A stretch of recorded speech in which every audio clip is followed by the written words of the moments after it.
السلام علیکم دوستو، کیسے ہیں آپ سب؟ میں زبینہ فیاض ایک بار پھر آپ کے ساتھ تو میں شروع کر رہی ہوں عالمی رویہ بائی تحریم ارشد ایپیسوڈ 91۔ اور شروع کرنے سے پہلے ہمیشہ کی طرح کہوں گی کہ اگر آپ میرے چینل پر نئے ہیں یا اب تک چینل کو سبسکرائب نہیں کیا تو پلیز چینل کو سبسکرائب کر لیں، بیل آئیکن کو ضرور دبا دیں، کمنٹ کر کے ضرور بتائیں کہ آپ کو میرے پڑھے ہوئے ناولز کیسے لگتے ہیں، ساتھ ہی ناول کو شیئر ضرور کیا کریں اور مجھے یہ بھی بتائیں کہ آپ کو یہ ناول کا کون سا کیریکٹر سب سے زیادہ انٹرسٹنگ لگ رہا ہے، آپ کو یہ ناول کیسا لگ رہا ہے، اس ناول کے بارے میں آپ کی کیا رائے ہے۔ یہ میرے چینل کا اب تک کا سب سے بڑا ناول ہے جو 90 ایپیسوڈ کراس کر چکا ہے اور آگے بھی مجھے لگتا ہے یہ 100 بھی کراس کرنے والا ہے۔ تو انشاءاللہ اس ناول کو ہم پورا کرتے ہیں، دیکھتے ہیں آخر اس کا کلائمیکس کیا ہے۔ تو یہ جاننے کے لیے میرے ساتھ بنے رہیں، تو ہم اس ناول کو آگے شروع کرتے ہیں۔ پانی نل سے تیزی سے بہہ رہا تھا، باورچی خانے میں برتنوں کی آواز گونج رہی تھی، کوہ نور انہماکی سے برتن دھو رہی تھی، حاجہ دہلیز پر کھڑی سرخ کوٹ پینٹ پر muffler collar fairy print shirt میں ملبوس تھی، 19ویں صدی کی ابتدائی طرز کا پرنٹ۔ پیروں میں میرون رنگ سینڈل پہنی ہوئی تھی، وہ آگے چلی آئی، اس نے گلا کھنکارا، کوہ نور نے کنکھیوں سے اسے دیکھا، دل مٹھی میں بھیج گیا۔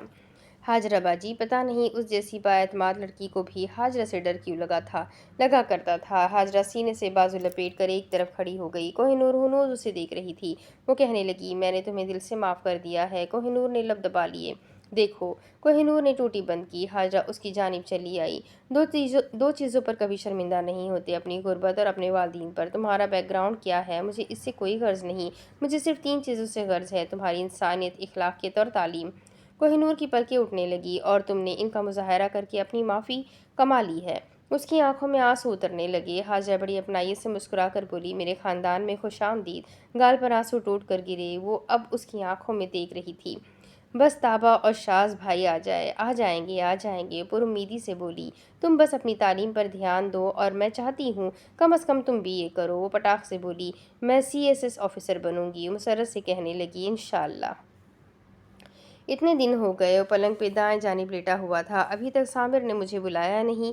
ہاتھ گلے کی جانب گیا، گردن خالی تھی۔ میرا مصباح لاکٹ۔ وہ اٹھا، اس نے اسے آخری وقت حادثے کے روز دیکھا تھا، ہاجرہ کے پاس ہوگا۔ اس نے سر کے پیچھے بازو لٹایا۔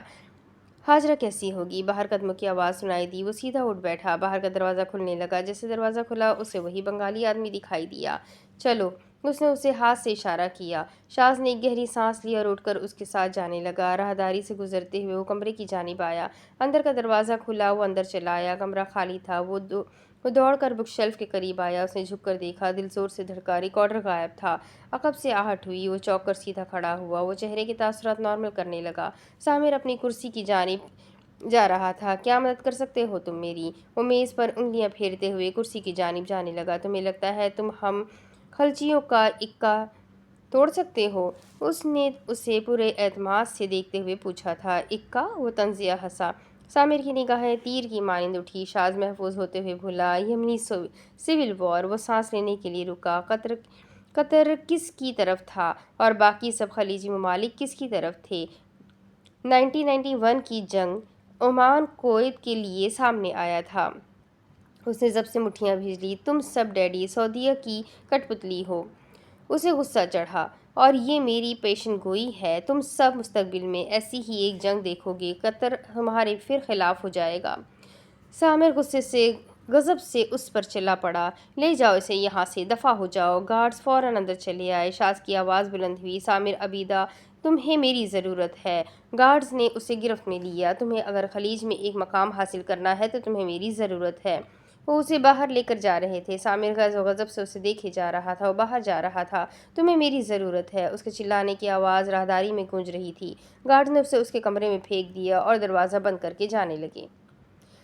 عبدالطواف آنکھوں پر سیاہ چشمہ پہنے گاڑی میں بیٹھا ہوا تھا، اس کے برابر میں روسی مافیا کا پاکستانی آدمی تھا۔ تبھی ایک لڑکا ان کی جانب چلا آیا، اس نے گاڑی کی بیک سیٹ کا دروازہ کھولا، وہ اندر بیٹھنے لگا۔ کل وہ یہاں آئے گا؟ عبدالطواف نے ہاتھ کا مکہ بنا لیا، یس۔ وہ خود کو کمپوز کرتے ہوئے رکا، اس نے انگلی نیچے جھکاتے ہوئے ہلائی، کل ہم یہاں سے اسے اغوا کریں گے، کل اغوا کریں گے۔